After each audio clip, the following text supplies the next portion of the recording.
Hi everyone, welcome back to my YouTube channel. Here's somebody who doesn't need any introduction. This is Thomas the Tank Engine, and this is a pretty big departure from my usual Illinois Central mid-1980s themed. I picked up this Thomas. This is a Bachmann produced HO scale Thomas the Train. Originally purchased, this had it was DC only, so it only run on DC layouts. I've done a special project with this the last couple weeks, and I'm going to talk a little bit about it right now. So what I ended up doing was converting this to a DCC with sound and a keep alive module to run on my HO scale layout.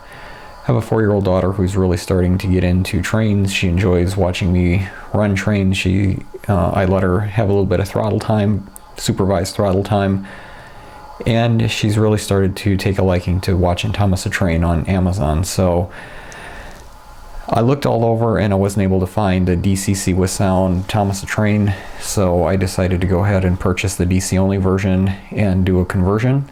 I will be very upfront, I did not film any of the conversion process. This was the first time I've done a conversion start to finish, and I just wasn't, number one, confident that it was going to work out as well as it did, and then number two, I needed to really focus on the job that I was doing and not try to do the job and run the video camera at the same time. But I'm going to talk through a little bit about how the DCC conversion went, and then I'll give you a little bit of a demonstration of how the project turned out. So as I mentioned, this is a Bachmann officially licensed Thomas the Train HO scale. It comes DC only. Again, I checked, I was not able to find some DCC with sound versions of this. I think some were available. I know Hornby might have produced some, but they may or may not have been distributed in the United States. It's hard to say. I knew this might be a popular item for the holidays, so I went ahead and picked one up. I wanted to make sure that this was given a proper DCC conversion, so I went ahead and purchased a Lokesound 5 micro decoder, and I did purchased one with the wires only. This has a very, very small frame, and there really isn't enough room in there for the decoder, sound, the speaker, the keep alive, or the ESU power pack. So I knew I didn't have enough room in the shell for a jumper board, so I direct wired the decoder to all the modules.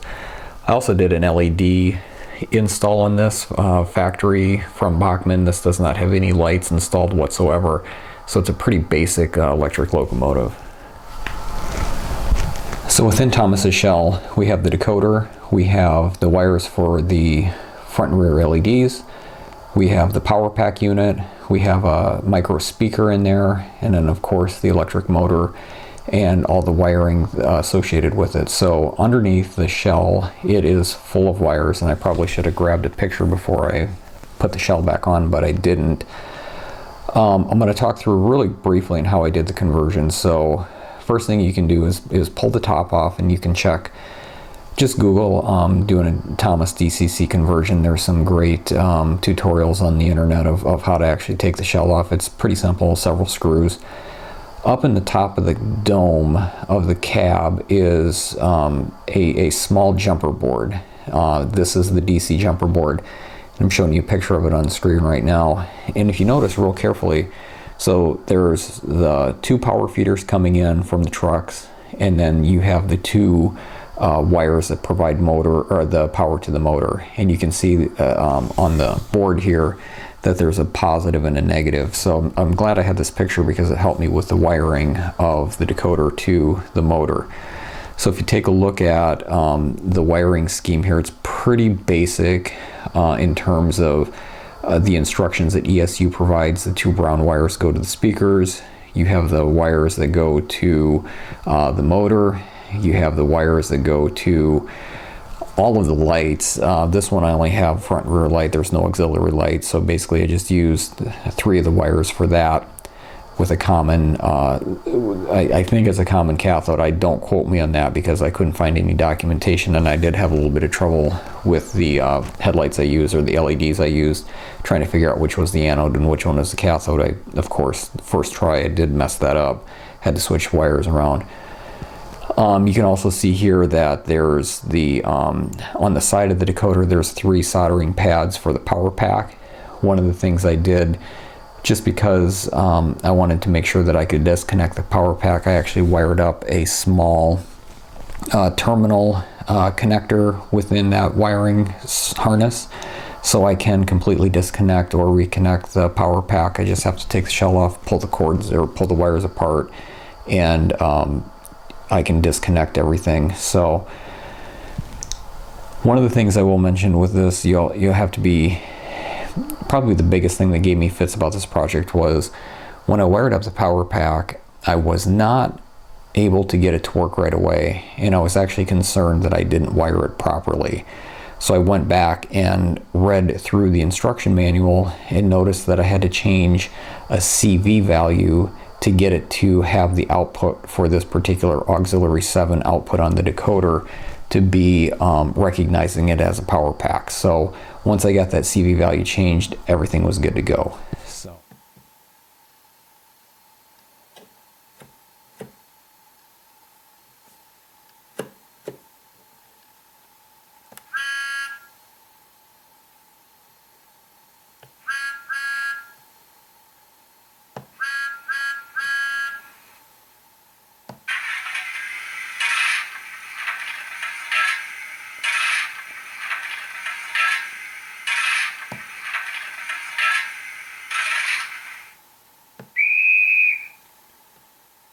Fizzling fireboxes.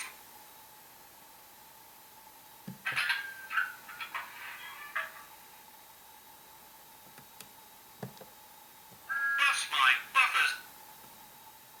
Cinders and ashes.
So this is pretty cool. I just want to show you the back end real quick.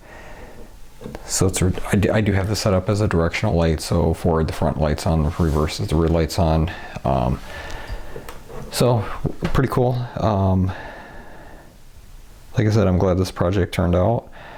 Having a fully functional Thomas the Train DCC and sound, the Look Sound 5, and a Keep Alive, because this doesn't have a lot of power pickup in terms of, you know, some of the flywheels and things that keep you know, some of the more heavier locomotives going through a little bit of shorts on your track.